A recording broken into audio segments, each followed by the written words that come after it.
Hello everyone, good evening. Welcome to my channel.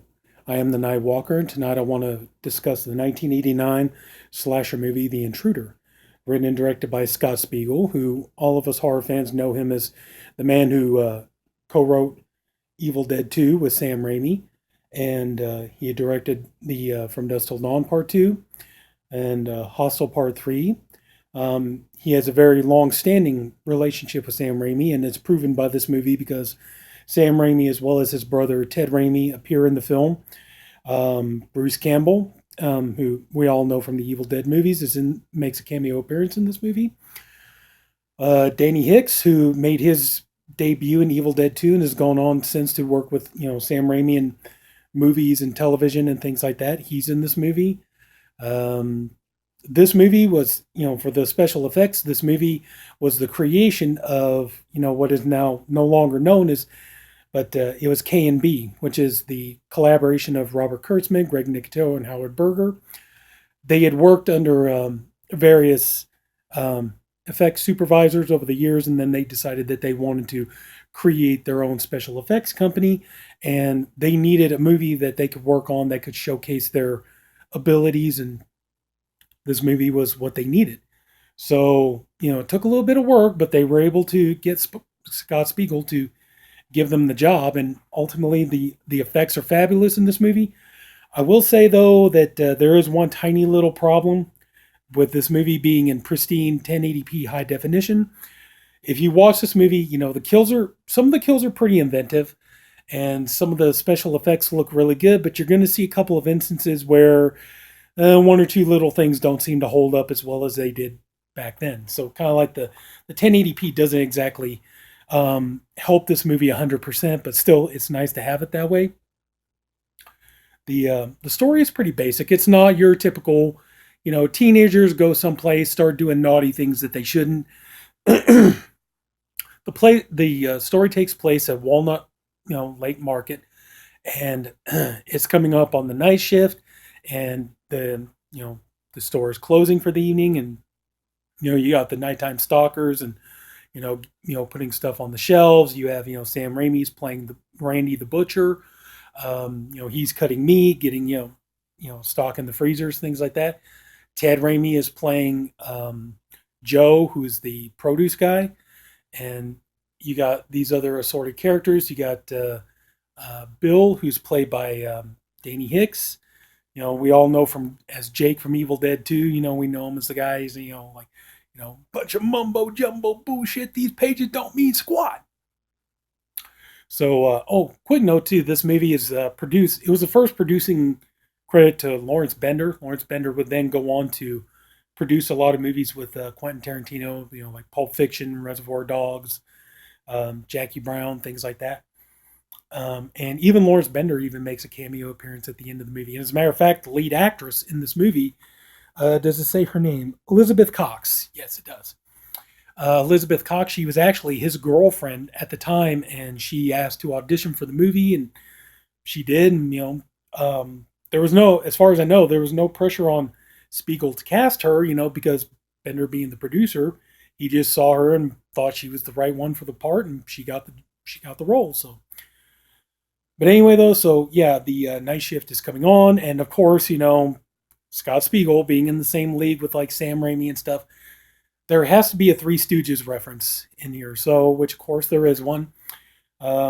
They have the actor, and this is the genuine actor who appeared in several of the Three Stooges shorts, and the most infamous one is the one that actually Eric Stoltz is watching in Pulp Fiction. Is the one where Shemp is going to get married, or he needs to get married because if he does, he inherits all this money, and so he's going around trying to find a woman who will marry him, and all these women are no, they don't want nothing to do with him and stuff, and he finally turns out that there's this girl that he's teaching her how to sing, and she's she's supposed to be madly in love with him, and so she tells him she'll marry him, she has no problem marrying him. And so they go to the justice of the peace so that they can get married. Well, then all these, women bust in and they start fighting and everything. And, and he keeps saying his line, it's, hold hands, you love birds, hold hands, you love birds. And at one point they put a bird cage on his head and things. Well, so anyway, got to be a Three Stooges reference. So they put that actor in this movie At the beginning of the movie, he does say his famous line, hold hands, you love birds, as this couple's walking by him. So the store is shutting down. The night shift crew is coming in, doing their work and things like that. And so, we got the main character, Jennifer, and you got also too, yeah, there's Renee Estevez. She plays one of the clerks or one of the stalkers or clerks in this movie. Renee Estevez, the sister of Emilio Estevez and Charlie Sheen. She's in this movie as well. So they're just doing their work, all this other kind of stuff. And this guy Greg, who turns out is Jennifer's ex-boyfriend. Well, he shows up and he's basically wanting to get her back, and he goes about it the best way possible by threatening her and trying to intimidate her and scare the shit out of her and use violence. So I mean, yeah, the best way to to win the heart of the woman you love. So it turns out that they were dating before, and we get a little bit of backstory. They were dating before, but he literally beat a man to death with his bare hands. He got put in jail for it. Jennifer broke off with him because she didn't want to be with somebody who was violent and could do things like that. And so he gets out and he's, coming back to let her know that he wants her back, and he's not really willing to take no for an answer. So, and so she's not wanting anything to do with him, and so she's trying to tell him so, but he's getting more and more violent. And so the other people in the supermarket, they come to help her out, and he starts knocking some people around, and he goes and runs off. And by the way, I probably better go ahead and tell you this is going to be some spoilers here, so still with me? Okay. Yeah, there's going to be some spoilers here, but so anyway, so obviously we're going to set him up, this character Greg, we're going to set him up as the red herring, that he's the one he's meant to be the one that you meant to think is the killer in the movie. Because we set up, that he went to jail for beating a man to death with his bare hands. He's obviously shown he's got a violent streak to him, and the fact that he seems to be very obsessed with, and just obsessed with Jennifer. He doesn't want to let her go, so he's stalking around the store and everything. And so meanwhile everybody's looking for him. There's some jump scares and stuff. Like they're looking for him. Something will fall out or whatever. Like at one point, I believe, yeah, Sam Raimi, he's trying to look for the guy, and he goes and like he's looking in the doorway, and then I think it's like a ladder or something falls on top of him, and he jumps up. It's like, oh, who the hell put this here? It's like, oh yeah, that's right, I did. And so Jennifer is on the phone. They tell her, call the police, get the police over here and stuff. So while she's on the phone, Greg comes up and he's telling her, give me my change. She's like, are you kidding? He's like, does it look like I'm kidding? And so, she gives him his change, and he tries to force her to kiss him. And then the guys, they catch up to him and they grab him, and, the guy who runs not Danny Hicks, but the other guy who's like the manager, the owner, he's telling him, like, look, he's all like, you come in here again. It's like, you better damn well hope the police get to you before I do. So they throw the guy out of the store and they lock the door, and so Danny Hicks is standing there. Danny Hicks steals this movie. I'll get into that more in a minute, but so and Sam Raimi is like telling the guy, "Fuck off, get out of here." So they all go back to work, and so they're just trying to do their thing. Well, meanwhile, the phone keeps ringing, and Jennifer keeps getting these calls, and and she can't hack it, and so at one point, Renee Estevez, she decides she's going to answer the phone. She's like, hey, asshole, leave us alone. Turns out it's her boyfriend calling her, asking her if she can bring home some beer. So she's doing her shopping, getting ready. I guess she's supposed to be like swing shift girl. So she's getting, so she's going getting her stuff. And then so they go on break. And then, Danny Hicks tells his story, which actually, according to Scott Spiegel in the interview and the commentary, I believe, he said that they told this was an old story, but like the Coen brothers stole it for their movie Raising Arizona, where he's talking about like they're going out and they're work with EMTs and stuff, and like they're going out to an auto accident, and there's this guy Parker, he's got his sandwich with him and he's eating it and stuff, and so talking about like, yeah, everybody's getting sick and all this. And so this guy Parker's walking down the hill. He's got his he's got a head in one hand and the sandwich in the other. He's still eating it and stuff. So it's kind of like grossing everybody out. But then they realize also too. I forgot to mention that it's brought up that this is going to be the last night of the store. Well, it's going to be like the last week, I think. So the store's getting ready to close, and they're talking about, well, let's go ahead and we'll put everything on sale. We got to clear everything out of here because we're going to shut the store down, and everybody's disappointed by this. And Danny Hicks is, his character Bill is really disappointed in the whole thing, and he's talking about like this store is like my second home. I was like, I'm crazy about this store. This place is my life, and it's like I start here as a butcher and work my way up, and so they're like, why are you letting him sell it? And he's like, I'm not. He's like, the problem is like, he owns 51%, I own 49. That says it right there. And supposedly, the store's bleeding money. It's hemorrhaging money and things like that. And part of the reason you can see too is like some of the people who work in the store, they're stealing stuff left and right. Like one of the cashiers, or one of the clerks, he's working in the liquor department. He's in there, he's just swinging beers one after another. Then you got like one of the guys, he's like always stealing food, eating snacks all the time, and he's supposed to be kind of like stoner guy and everything. So they're going back to work, and then so little bit by little bit, the characters start getting killed off one by one. Good old slasher movies. So. And as the story progresses along, like I said, the character of Greg is set up to be a red herring. It's meant to make you think that he's going to be the killer. Another problem with this movie being in the pristine high definition is that even though that's what they're trying to go for, that there are moments in the movie where you can see it's clearly not him. And even one or two instances, you kind of do think it's going to be. Well, I'm going to go ahead and say it. You think it's going to be Danny Hicks, and it turns out it is Danny Hicks. He's the one who's going around killing people, and he does it in these really, creative ways. Like the manager is like he's doing paperwork, and he's got the thing with the like the spike. You put the papers on it, so he goes and he like pushes the guy's head down on it and gouges his eyes out on it. Then let's see, because Sam Raimi is a butcher, so he gets hung up, with under his chin, he gets hung up on a meat hook. Let's see here. One of the stalkers ends up getting his head crushed in a cardboard baler. It's crusher, whatever you want to call it. When I worked nights in a grocery store, we just called it the baler. So let's see. Ted Raimi, he kind of gets like I think he gets kind of like the easiest death of everybody in the movie. He's chopping, he's like eating, watermelon and stuff like that. He's like chopping stuff up.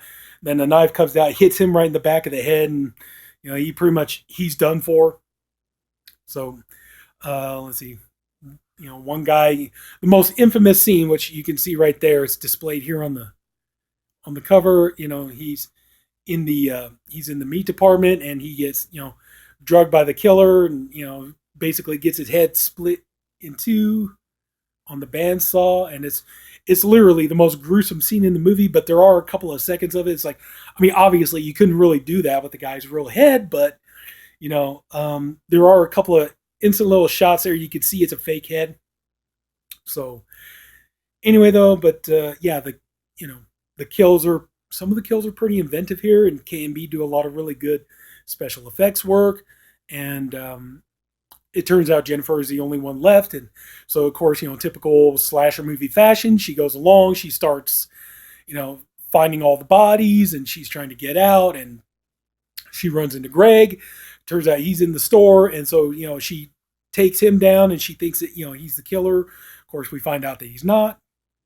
And so she goes, and at one point she's being chased, and, she runs into the meat freezer, and she grabs like a meat hook, and she hooks the guy in the hand, and his hand's bleeding and stuff.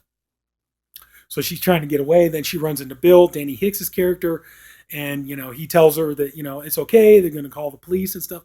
And so he's all like, "Yeah, the guy knocked me out. My own damn hammer and stuff. So I'm going to call the police. We're going to get him over here." So he goes over and he's on the phone, and so she's trying to get herself composed, and she's hysterical and things like that. She's trying to get herself composed again. And so she notices that, wow, wait a minute, he's got a lot of blood on his hands. He's got a wound exactly where, she meat hooked the guy who was trying to get her.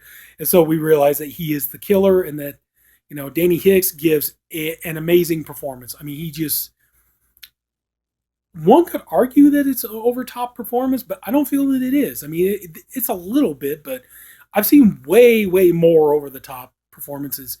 And, it's, he reveals that, he's the one who's killing everybody. And, the reason why is because he's so, he's like, I'm just crazy about this store and I can't let anybody get in the way of that. And I don't want things to change. And so it's like, I'd rather just all be done and over with. And so, she's all like, yeah, it's like, it's one thing if you wanted to kill the owner, but, why did you have to kill everybody on the night crew? He's like, well, I guess I kind of got carried away. So kind of funny, darkly funny, but then you have, the chase scenes and everything. Then we find out that, Greg isn't really dead. And so they get out of the store. And then, you have the, showdown. And basically it takes place in a phone booth. Any of you remember phone booths? But anyway, so yeah, he's trying to get Jennifer, Bill, he's trying to kill Jennifer, but then Greg, manages to whack him real good with a meat cleaver. Like I said, really good special effects, especially where he catches him in the hand, you know. And K&B, did some really, really great stuff. So it's like, it's easy to see how they would go on to do, great things. And then, so you think that, some pretty inventive stuff, inventive things with a knife flying through the air, hitting, cardboard stuff. But so anyway, so the movie's coming to an end, and that's when we get the cameo appearance by Bruce Campbell and Lawrence Bender. They show up as the two cops. They're arresting Jennifer and Greg because they think they're the ones killing everybody. And Danny Hicks, he's barely like alive, and he say they did it, they killed everybody. And so Bruce Campbell goes in to check, and Lawrence Bender, he's handcuffing both of them and stuff. And Bruce Campbell comes out. It's, oh my God, it's a bloodbath. It's a massacre in there and stuff. And so, Danny Hicks is still alive, and he's and she screams, and that's pretty much the end of the movie. This movie really is a lot of fun, and I was just so like, as soon as I found out what the movie's about, I really wanted to see it because I used to work for 19 years. I worked night shift in a grocery store, and I did stocking shelves, but mostly I was cleaning the floors. So just to see a slasher movie take place in a grocery store, I thought that was definitely an interesting take, an interesting idea. The characters, a lot of the characters, I don't know if it's ever meant to be like they're teenagers. It's not really. I mean, they're young. A lot of them are young. You tell, like Sam Raimi, Ted Raimi, a lot of them, you could tell they were young when they made this movie. But I don't know if they were supposed to just be like teenagers or what, just, young, 20 somethings. I don't know. But I would say, though, as far as acting goes, the real standout here has to be Danny Hicks. If you get a chance, follow him on Facebook and check him out. He's awesome. But yeah, just this movie is great. It's super awesome. If you want a good slasher movie, this one is one of the ones you really need to check out because this one is one that doesn't get talked about too much. I mean, it has a cult following, and in certain circles, especially like among certain horror fans and Sam Raimi fans and things like that, it does get discussed. But in a lot of ways, it really doesn't get talked about too much. That's why I wanted to go ahead and talk about it. But this movie has some pretty unique kills, and the cinematography is very, very interesting. Very, very akin to like Evil Dead. A lot of people love the fact that in kind of the third act of, not kind of, but in the third act of Evil Dead, how Sam Raimi decided to do these different kind of camera setups and try to give you these unique kind of point of view images and things like that. And well, Scott Spiegel, followed in his shoes and did the same thing. So you get some really, really interesting, wonderful special effects there. You get some interesting camera angles. The movie is beautifully shot, beautifully made. Okay, so maybe some of the dialogue may not be the best or whatever, and some of the, but it's a slasher movie, but this one it's much better than you think it will be. I mean, we've all seen slasher movies that are just like really, really bad and not well made, and you could tell the filmmaker didn't care about story, didn't care about character, didn't care about, interesting setting or interesting kills or any of that kind of stuff. Intruder is definitely one of the ones to, really remedy that. And so yeah, I hope that like more and more people check this movie out. It's really fantastic. I can't recommend it enough. Um, yeah. So really, from 1989, this movie, I'm glad to see that Synapse gave it the love and respect it deserved. And but I would really, this is a horror film I would really like to see get more of a following. It's really well made, and if you're a fan of the Evil Dead movies and Sam Raimi films and stuff, check this out. This would be an interesting little relic to look into. But so anyway, so that's it. So we talked about Intruder, and I really do love it. So if anybody took the time to watch this video, I thank you for doing it, and I appreciate you for doing it. I also hope you enjoyed this video. If you did, please like and subscribe. There'll be more videos to come, and yeah, hopefully I have some good, fun, spooky stuff, especially with October right around the corner. It's like I'm, I'm barely like trying to contain myself, trying to think straight about what I'm going to do for Halloween. So it's like I'm going nuts here. So anyways, so that is it. Take care, and I'm the Night Walker, so who knows? Maybe some night you might be strolling about. You might see me coming after you. Take care.